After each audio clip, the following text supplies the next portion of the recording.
भारत के प्रमुख नदी तंत्र।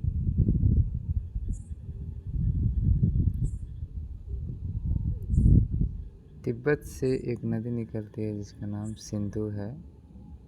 यह मानसरोवर झील से निकलती है और यह लद्दाख होते हुए पाकिस्तान से होते हुए यह अरब सागर में गिर जाती है।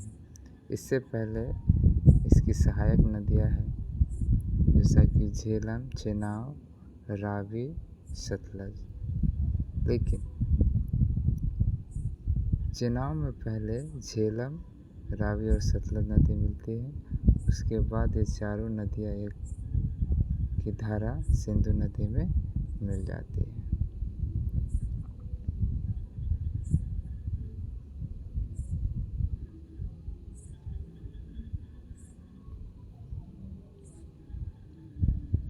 सिंधु नदी तिब्बत के मानसरोवर झील से निकलती है।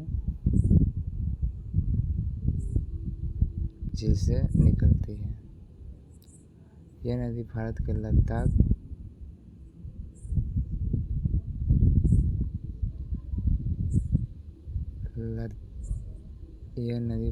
लद्दाख से होते हुए पाकिस्तान के रास्ते से अरब सागर में मिलती है। सिंधु नदी की 4 सहायक नदी हैं: झेलम, चेनाब, रावी, सतलज। लेकिन पहले 3 नदियां झेलम, रावी, सतलज या चेनाब में मिलती है, फिर चेनाब जाकर के सतलज में मिल जाती है।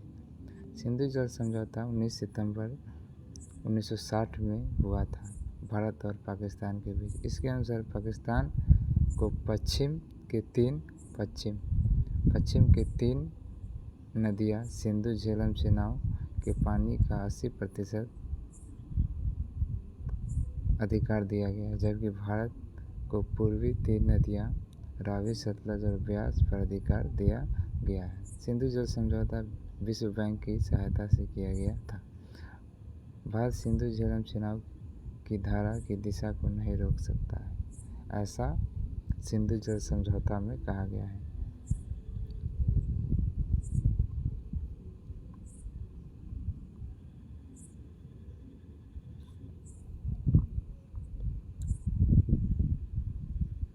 गंगा की सहायक नदियाँ। यह गंगा तंत्र।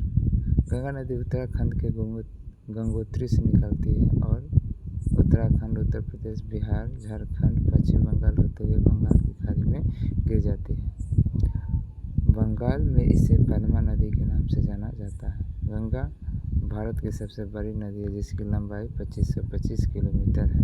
गंगा की सहायक नदी यमुना, सोन, हुगली यह दाएं से गंगा में मिलती है, जबकि बायां से गोमती, घाघरा, गंडक, कोसी मिलती है। सोन नदी अमरकंटक से निकलती है।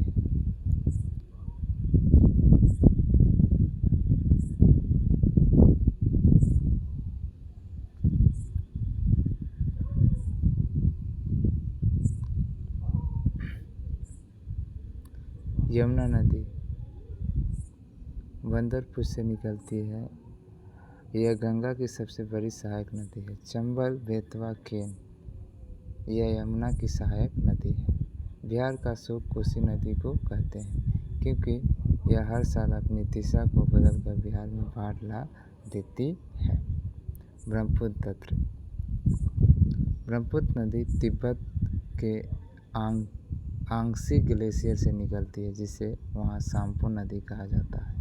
यह अरुणाचल प्रदेश से भारत में प्रवेश करती है, असम होते हुए बांग्लादेश में पहुँचती है, जिसे वहाँ जमुना नदी कहा जाता है। अर्थात बांग्लादेश में ब्रह्मपुत्र नदी को जमुना कहा जाता है, फिर बंगाल की खाड़ी में गिर जाती है। असम का माजुली द्वीप ब्रह्मपुत्र नदी पर है। यह विश्व का सबसे बड़ा द्वीप माना जाता है। ब्रह्मपुत्र नदी की सहायक नदी दिबांग, लोहित, मानस और तीस्ता नदी है। अन्य तंत्र को हम देखेंगे। मध्य प्रदेश के अमरकंटक से 3 नदियाँ निकलती है। सोन, नर्मदा, महानदी। सोन नदी उत्तर दिशा में बहती हुई पटना में गंगा से मिल जाती है। महानदी पूर्व की ओर बहती हुई बंगाल की खाड़ी में गिर जाती है। नर्मदा नदी सतपुरा और विंध्याचल के बीच से बहती हुई अरब सागर में गिर जाती है। दक्षिण भारत की सबसे बड़ी नदी गोदावरी है। यह बंगाल की खाड़ी में मिलती है। अरब सागर में मिलने वाली नदियाँ नर्मदा, माही, साबरमती, ताप्ती, यह नदियाँ एस्चुरी का निर्माण करती है। बंगाल की खाड़ी में गिरने वाली नदियाँ गंगा, ब्रह्मपुत्र, महानदी, गोदावरी, कृष्णा, कावेरी, दामोदर नदी। जो भी बंगाल की खाड़ी में नदियाँ गिरती है वह डेल्टा का निर्माण करती है। दामोदर नदी छोटा नागपुर के पठार से निकलती है जो कि झारखंड में है। डेल्टा बनाने वाली नदियाँ सिंधु, गंगा, ब्रह्मपुत्र, गोदावरी और कावेरी है। आप इस पर सभी नदियाँ का नदी तंत्र आप चित्र में देखें तो आपको अच्छा से समझ में आएगा। जैसे गंगोत्री से निकलते हुए कैसे बंगाल की खाड़ी में जा रहा है, इस चित्र को आप ध्यानपूर्वक देखें जैसा कि इसमें दिया गया है।